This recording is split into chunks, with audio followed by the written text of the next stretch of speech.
নমস্কার বন্ধুরা, আজকে এসেছি একটা গুরুত্বপূর্ণ বিষয় নিয়ে।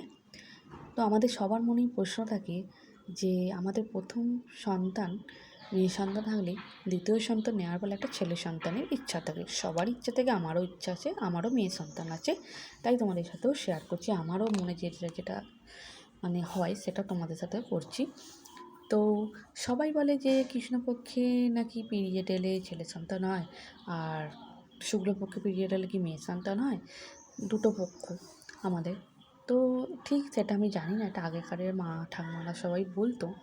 আর একটা কিন্তু গুরুত্বপূর্ণ জিনিস হচ্ছে, তোমাদেরকে এটা অবশ্যই মাথায় রাখতে হবে যে আমাদের পিরিয়ডের সার্কেলটা কতদিন।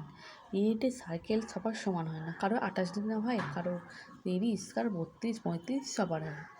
তো আমাদের পিরিয়ডের পর যে ওভুলেশনটা হয়, সেই ওভুলেশনের সময় যদি তোমরা ঠিকঠাকভাবে মেনে করতে পারো, তাহলে তোমাদের ছেলে সন্তান অবশ্যই হবে। তো তোমরা হয়তো বলবে যে ওভুলেশনটা কখন হয়, বুঝবো কী করে? দাঁড়াও, আমি তোমাদেরকে বলে দিচ্ছি। ওভুলেশনটা কখন হয়, তোমাদের ধরো পিরিয়ডটা 28 থেকে 30 দিনের মধ্যে হয় প্রতি মাসে। তো যেদিনকে পিরিয়ড শুরু হচ্ছে সেদিন থেকে গুনবে তোমরা, ডেট কোনো নয়, সেই দিন থেকে 1-2 করে গুনবে। হয়তো পিরিয়ড সকালে হলো, সেই দিন থেকে 1-2 করে করে গুনে গুনে 14তম দিন তোমার যেদিন হচ্ছে, 14তম দিন থেকে শুরু হয় আমাদের ওভুলেশন। তো ওভুলেশনটা আবার কখন হয় তুমি বুঝবে কী করে, এটাও বলে দিচ্ছি, দাঁড়াও। ওভুলেশনটা হলে তখন তোমাদের একটু দেখবে যে গাটা একটু গরম গরম লাগছে, আমাদের যে বেস্টটা একটু ভারী ভারী লাগছে, একটু ব্যথা ব্যথা অনুভব, তলপেটের তলাটা একটুখানি ব্যথা ব্যথা করে, মনটা একটুখানি মিলিত হওয়ার জন্য ইচ্ছা জাগে। তো সেই সময় বুঝবে তোমাদের ওভুলেশনের টাইম হয়ে গেছে। তো ওভুলেশনের টাইমে যদি তোমরা 14তম দিন থেকে ট্রাই করতে পারো, তোমাদের আশা করি অবশ্যই ছেলে সন্তান পাওয়া যাবে। আমি কৃষ্ণপক্ষ শুক্লপক্ষ বলছি না কেন, হয়তো তোমরা ওইভাবে কৃষ্ণপক্ষে পিরিয়ড আসলে এইরকম নিয়ে যদি মেয়ে সন্তান হয়ে গেলো, তখন কি তুমি কাকে ধরবে?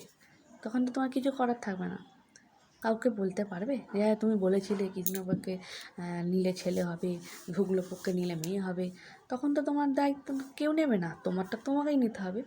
কিন্তু এইটা হচ্ছে বিজ্ঞানের বিষয়, এইটা বিজ্ঞানেরাও পরীক্ষা করে দেখেছে যে ওভুলেশনের সময় যদি 14তম দিন থেকে যদি ট্রাই করা হয়, তাহলে অবশ্যই তোমাদের ছেলে সন্তান হবে।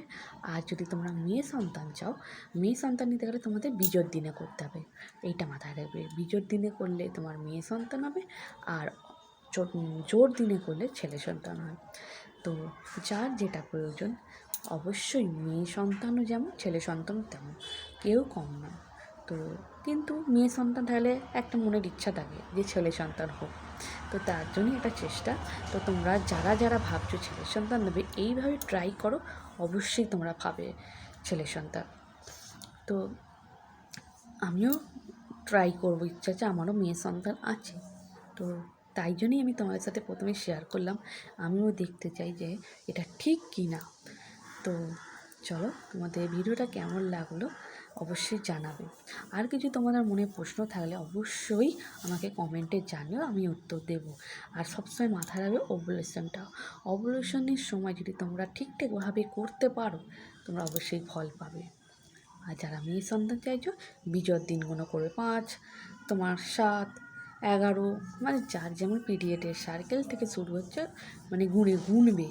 আর 14তম দিনটা পিরিয়ডের দিন থেকে শুরু করে 14তম দিন গুনে তোমরা মিলিত হতে পারো। মিলিত হলে অবশ্যই তোমরা একটা ভালো ফল পাবে।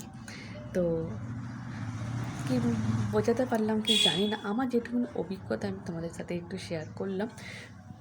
তো আরও কী করলে তোমরা ছেলে সন্তান কি মেয়ের সন্তান পাবে জানাবো পরে। আরও অনেক বিষয় জানার আছে। চলো আজকে তবে এইটুকুই।